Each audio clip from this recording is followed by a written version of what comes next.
Hi everyone.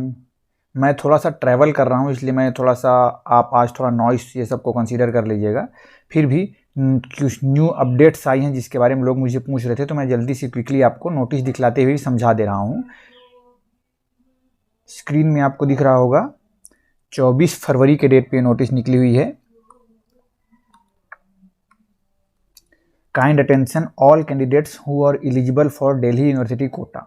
तो जो भी डीयू कोटा वाले थे, तो मैं समराइज़ कर देता हूँ इस नोटिस को आपके लिए कि सबसे शुरू में जब हम लोग ब्राउज़र पढ़ रहे थे तो वहाँ पे मिला था कि AA CCC काउंसलिंग कराएगी, और जो सीट अगर वैकेंट रह जाती है तो वो वापस उन रिस्पेक्टिव इंस्टीट्यूट्स को वापस कर दिया जाएगा वो सीट, और वो फिर उसकी काउंसलिंग कराएंगे।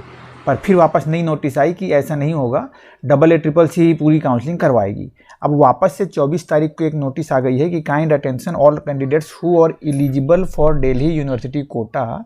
इसमें ये लिखा हुआ है कि the CCC ministry of AYUSH has decided to revert back the seats, मतलब अब फिर से वापस दे देंगी अंडर दिल्ली यूनिवर्सिटी कोटा। तो डीयू कोटा के वालों को वापस से दिल्ली यूनिवर्सिटी को वापस दे दिया जाएगा seat, which remain vacant after second round, जो कि सेकेंड राउंड के बाद वैकेंट रहेंगी उनके लिए। मतलब अभी सेकेंड राउंड हो गया है, थर्ड राउंड का रजिस्ट्रेशन स्टार्ट हो चुका है, तो जो भी सीट्स वैकेंट रह गई हैं अब उनको वापस डीयू कोटे के लिए ही दिल्ली यूनिवर्सिटी को ही दे दी जा रही है। मतलब कि अब जो डीयू कोटा वाला सीट था, अब वो दिल्ली यूनिवर्सिटी ही उसका काउंसलिंग कंडक्ट करवाएगी। तो उसके लिए ऑल द एलिजिबल कैंडिडेट्स, जितने भी एलिजिबल कैंडिडेट्स हैं फॉर दिल्ली यूनिवर्सिटी कोटा, उनको एडवाइस दी जाती है कि दिल्ली यूनिवर्सिटी से ही कांटेक्ट करें, contact the Delhi university for further counselling of PG seats. ठीक है, तो इसको ध्यान रखिएगा। जो भी दिल्ली यूनिवर्सिटी वाले आ रहे थे, तो अभी आप अब देखेंगे तो सीट वैकेंट इसमें नहीं शो करेगी डीयू कोटा वालों के लिए, तो आप डायरेक्टली इस यूनिवर्सिटी से कांटेक्ट करके फर्दर काउंसलिंग की डिटेल ले सकते हैं। एक नोटिस ये था। दूसरी नोटिस की ओर अपन चलते हैं। दूसरा नोटिस भी 24 के डेट पर ही निकला हुआ है। इसमें क्या लिखा हुआ है कि kind attention candidates who wish to participate in third mop up round, मतलब थर्ड राउंड ही मॉपअप राउंड है, ये भी आप जान लीजिए। फिर and final stray vacancy round. तो इसमें क्या लिखा है, चलिए सब पढ़कर समझ लेते हैं। पहले थर्ड राउंड के बारे में बात हो रही है, चलिए देखते हैं थर्ड राउंड में क्या लिखा हुआ है। After second round of CCC PG counselling the vacant seats of government aided CUNI will be converted as per the algorithm mentioned in CCC PG counseling. ठीक है, and effectives only if the reverted seat is not opted by any candidate, not availability of candidate of that particular category. Further, those converted seats and newly added seats will be allotted to candidates in order of their merit and preferences in third mop-up round. Further, unreserved category candidate cannot claim the reserved seat shown to them as a virtual vacancy if the same seat is opted by the candidate of that particular category. इसीलिए आप लोगों का एक question ये भी था कि virtual seat को माने कि प्रोविजनल सीट को, क्योंकि दो लिस्ट भी आपको दिख रही होगी साइड पे, तो प्रोविजनल लिस्ट को ही आप फाइनल मानकर चलिएगा। वही एक समराइज फॉर्म में यहाँ पे बात समझ आ रही है। नेक्स्ट में लिखा हुआ है कि if a candidate allotted a seat in third round, अगर अभी थर्ड राउंड में आप पार्टिसिपेशन करते हैं और मिलता है आपको सीट, तो he or she must join allotted seat, ये भी आपको पता है। Otherwise the security money will be forfeited, security money जब्त तो होगी ही, and candidate will become ineligible for further any counselling, चाहे वो स्टेट का काउंसलिंग क्यों ना हो। तो जो बच्चे स्टेट की काउंसलिंग में सोच रहे होंगे कि हम स्टेट का देख लेंगे फिर उसके बाद राउंड थर्ड लेंगे, तो डेट आप ध्यान रखिएगा। आपके यहाँ पे काउंसलिंग डेट हो रही होगी स्टेट की, तो उसको कंसीडर करते हुए कि अगर वहाँ पे ज्वाइनिंग की डेट थोड़ा डिले है, अगर राउंड थर्ड का डिसीजन आने तक का हो सकता है, तो आप देख लीजिए और आपको प्रोबेबिलिटी लग रही है कि राउंड 3 में मिल जाएगा मुझे सीट, तब तो आप रुकिए। अदरवाइज राउंड 2 में स्टेट में जो सीट मिली हुई है उसी को आप सीट को लेकर रखिए, अदरवाइज रिस्क हो सकता है आपके लिए ज़्यादा।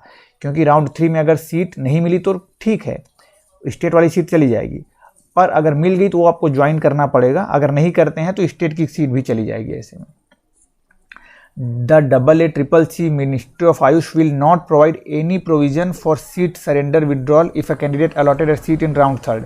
इस राउंड में जिसको भी सीट मिलेगा उसको विड्रॉल या फिर अपग्रेडेशन ऐसा कोई भी चांस नहीं है। The list of ineligible candidate, जो भी ऐसा हरकत करेंगे, मिसकंडक्ट करेंगे, जो सीट मिला फिर भी अलॉट नहीं ले रहे, तो उसके लिए क्या हो जाएगा, the list will be forwarded to all state UT counselling authorities after third mop up round. तो थर्ड राउंड होने के बाद आपका जो नाम होगा वो सब लिस्ट भेज दिया जाएगा for prohibiting them to participate in any further counselling, इसको ध्यान रखिएगा। फिर फाइनल स्टे वैकेंसी राउंड के लिए कुछ खास बातें हैं, उसको देख लेते हैं अपन।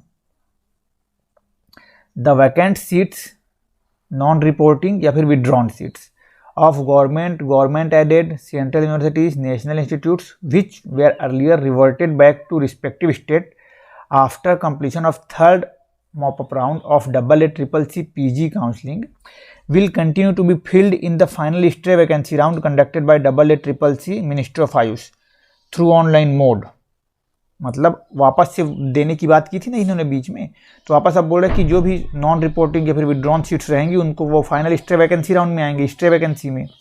तो पहले रिवर्टेड बैक कर लिया गया था, earlier reverted back to respective states, जिस स्टेट की सीट थी ऑल इंडिया कोटा वाली या फिर गवर्नमेंट एडेड वाली जो सीट्स थी वो सब है ना, तो उनको क्या था वापस दे दिया गया था। पर अभी क्या बोल रहे हैं कि वापस से मिनिस्ट्री ऑफ आयुष का AA CCC पोर्टल ही इस काउंसलिंग को कराएगा थ्रू ऑनलाइन मोड ओनली, मतलब इसी साइट में आपको विजिट करते रहना है। फॉर डीम्ड यूनिवर्सिटीज़, और जो डीम्ड यूनिवर्सिटीज़ वाली है वो stay vacancy round deemed universities ही कराएंगी। ये भी आपको पहले बताया जा चुका है कि for deemed universities the stay vacancy round will be conducted by the respective deemed universities on its sound. तो जो डीम्ड में लेने वाले थे वो डीम्ड के लिए जा सकते हैं, उसमें कोई इशू नहीं होगा। There will be no fresh registration, और इस वैकेंसी राउंड के लिए मतलब स्टे राउंड के लिए कोई भी फ्रेश रजिस्ट्रेशन नहीं होगा, ना ही फ्रेश चॉइस फिलिंग होगी। जो आप थर्ड में भरे होंगे वही चलेगा। The choices field during third mop-up round will be considered for allotment in final stray vacancy round and seats will be allotted as per choices submitted during third mop-up round. Therefore, candidates are advised to do choice filling carefully. ध्यान रखिएगा भाई, third में जो आप भरने वाले हैं सोच समझ कर भरिएगा, जो आप ले ही सकते हो ऐसा वाला। The AA CCC Ministry of Ayush will not provide any provision for seat surrender। Same वही बात, कोई भी सरेंडर नहीं हो पाएगा सीट इसके बाद जो मिलेगा। If a candidate allotted a seat in final stray vacancy round, further, if a candidate allotted a seat in final stray vacancy round, he or she must join allotted seat, वो लेना ही पड़ेगा। Otherwise, security money will be forfeited and candidate will become ineligible। Same जैसे third वाले में था। The list of ineligible candidate will be forwarded to all state UTs। Same वही कि आपकी नाम भेज दी जाएगी ताकि कहीं आप पार्टिसिपेशन ना कर पाओ स्टेट में। तो ये सिंपल बात थी, इसको आप मानिएगा, ध्यान रखिएगा इन चीज़ों का। बाकी बातें सिंपल हैं, कुछ भी डाउट लगे तो फिर और मुझे आप बतलाइएगा। और प्रोविजनल लिस्ट को ही फाइनल समझिए।